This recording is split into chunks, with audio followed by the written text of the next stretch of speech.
जय हिंद दोस्तों, आप सभी लोगों का हमारे इस यूट्यूब चैनल में बहुत बहुत स्वागत है। पार्ट 1 में हम लोग गुण संधि तक पढ़े थे। आज पार्ट 2 है। पार्ट 2 में हम लोग पढ़ेंगे वृद्धि संधि, ऋण संधि और अयादी संधि के बारे में। वृद्धि संधि आज हम लोग देखेंगे। तो जैसे कि मैंने आपको पार्ट 1 में भी बताया था कि जब भी कर संधि करते समय किसी भी खंड का प्रथम खंड का अंत्याक्षर और द्वितीय खंड के प्रथमाक्षर पे जो ध्वनि आती है, जो स्वर आते हैं, जो अक्षर आते हैं, जो वर्ण आते हैं, उसी से ध्वनियों का निर्माण होता है। तो उस पर ही ध्यान देना होता है। जैसे देखिए वृद्धि संधि के अंतर्गत पुत्रैषणा, ये एक शब्द है पुत्रैषणा।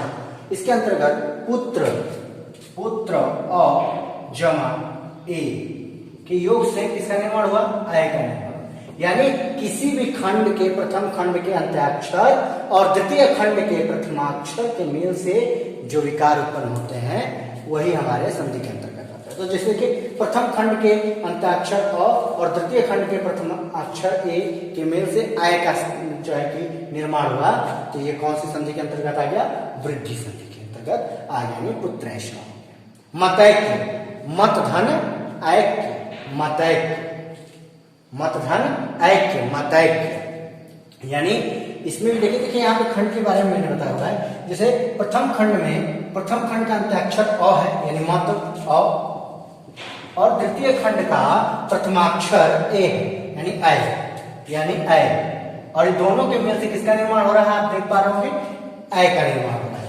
यानी किसी भी खंड के प्रथम खंड के अंत्याक्षर यदि अ हो और द्वितीय खंड का प्रथमाक्षर ऐ हो तो सदैव ऐ का ही निर्माण होता है, यानी वृद्धि संधि का निर्माण होता है। यानी मतैक्य। सदा धन ए, यानी आ धन ए बराबर ऐ होता है, यानी वृद्धि संधि है सदैव। महाधन ऐश्वर्य, यानी आ धन ऐ बराबर ऐ, यानी वृद्धि संधि महेश्वर। जल धन ओकस, यानी अ धन ओ बराबर औ, यानी वृद्धि संधि। यानी जहां पे ऐ औ का ध्वनि आए वहां पे वृद्धि संधि होता है। जैसे जल धन ओकस, यानी अ धन ओ बराबर औ, यानी जलौकस। ठीक है। महाधन औषधि, यानी आ धन ओ बराबर औ का निर्माण हो रहा है, यानी वृद्धि संधि, यानी महाऔषधि। परम धन औषध, यानी परमौषध। महाधन औदार, यानी महोदार।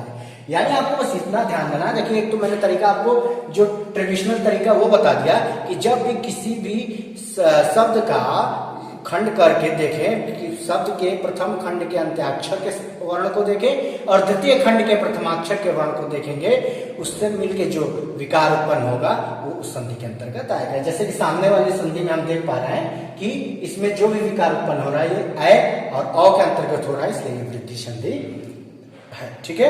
और आपको पिछले जैसे पार्ट 1 में मैंने बताया था कि आसानी से आप इस ट्रिक के जरिए भी पता कर सकते हैं। पुत्रैषणा, यानी ऐ, यानी ऐ किस में आ रहा है? वृद्धि संधि के अंतर्गत आ रहा है, नहीं वृद्धि संधि का एक उदाहरण है। जलौ, औ किस में आ रहा है? यानी ऐ और औ तो वृद्धि संधि के अंतर्गत ही आता है ये ध्वनियां, यानी यह वृद्धि संधि का एक उदाहरण है। तो इसको आप प्रैक्टिस कर लीजिएगा तो ये भी आसानी से आपको समझ में आ जाएगा। इसको देख लीजिएगा, आसानी से समझ में आ जाएगा। एकदम सरल तरीका है, इसको याद कर लीजिए। आइए अब देखते हैं हम लोग यण संधि। यण संधि यानी जिस संधि के अंतर्गत य, व और र जैसी ध्वनियां आती हैं। यानी जिस देखिए इसका उदाहरण है अत्यल, अति धन अल, यानी छोटी ई धन अ के योग से इसका निर्माण य का निर्माण हो रहा है। यानी जब भी किसी शब्द के प्रथम खंड का अंत्याक्षर छोटी ई हो और द्वितीय खंड का प्रथमाक्षर अ हो तो य का निर्माण होता है, यानी यण संधि होता है। या किसी भी शब्द के खंड का प्रथम खंड का अंत्याक्षर बड़ी ई हो और द्वितीय खंड का प्रथमाक्षर अ हो तब भी य का निर्माण होता है, यानी यण संधि। किसी खंड का प्रथम खंड का अंत्याक्षर उ हो और द्वितीय खंड का प्रथमाक्षर व हो तो व का निर्माण होता है, यानी यण संधि होता है।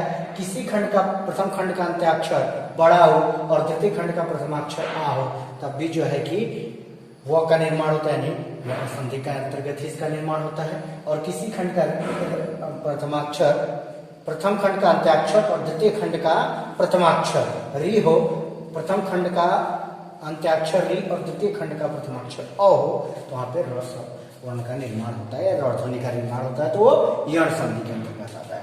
मेरे बताने का केवल इतना ही मतलब है कि इस बात का आप ध्यान दीजिएगा कि किसी भी शब्द का खंड करते समय उसके प्रथम खंड का अंत्याक्षर क्या है और द्वितीय खंड का प्रथमाक्षर क्या है, ये जान जाएंगे तो आप संधि जान जाएंगे कि ये कौन सी संधि है।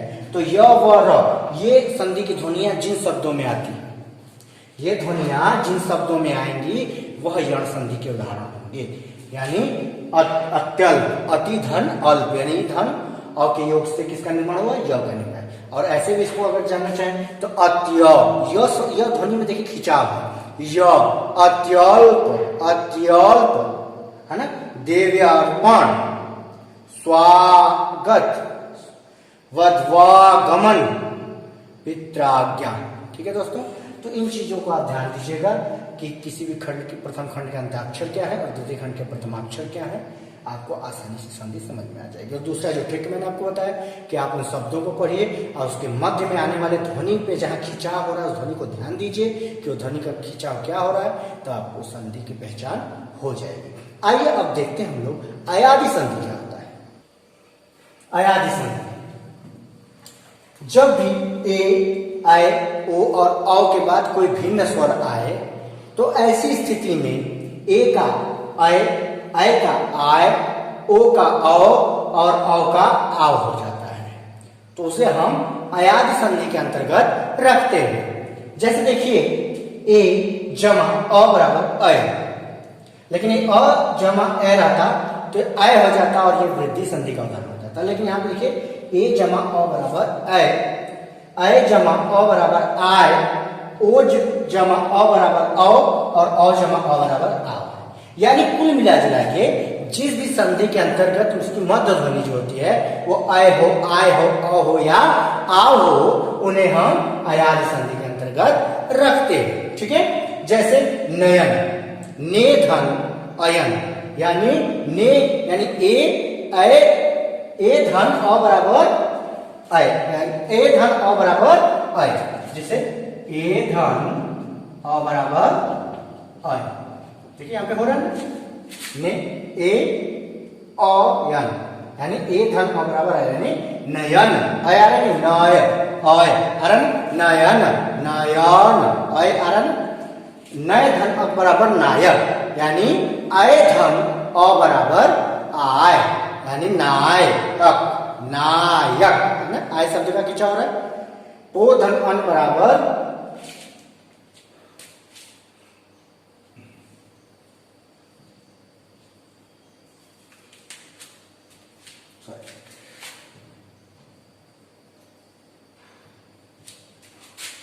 देखिए मैं इसको समझा, नायक यानी आय धन अ, आय धन अ बराबर आ।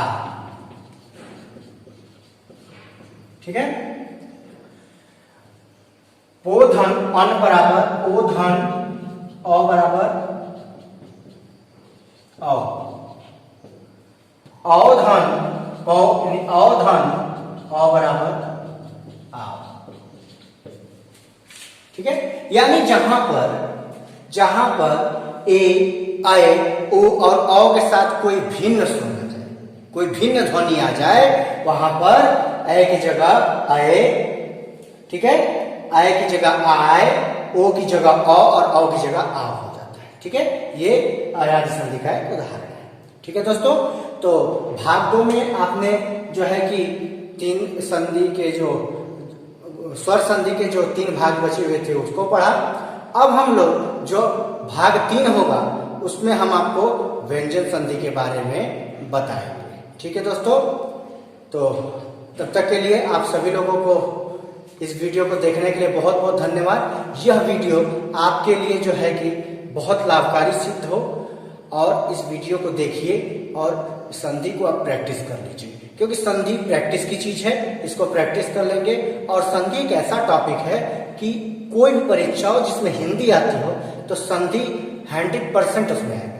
तो संधि बहुत आसान तरीके से मैंने आपको समझाया, बस वीडियो को 2 से 3 बार देख लीजिए, मैं गारंटी दे रहा हूँ संधि आपको याद हो जाएगा और कहीं फंसोगे नहीं। और व्यंजन संधि और विसर्ग संधि की बात है तो अगला जो भाग आएगा यानी भाग 3 में मैं आपको इसके बारे में भी बताऊंगा।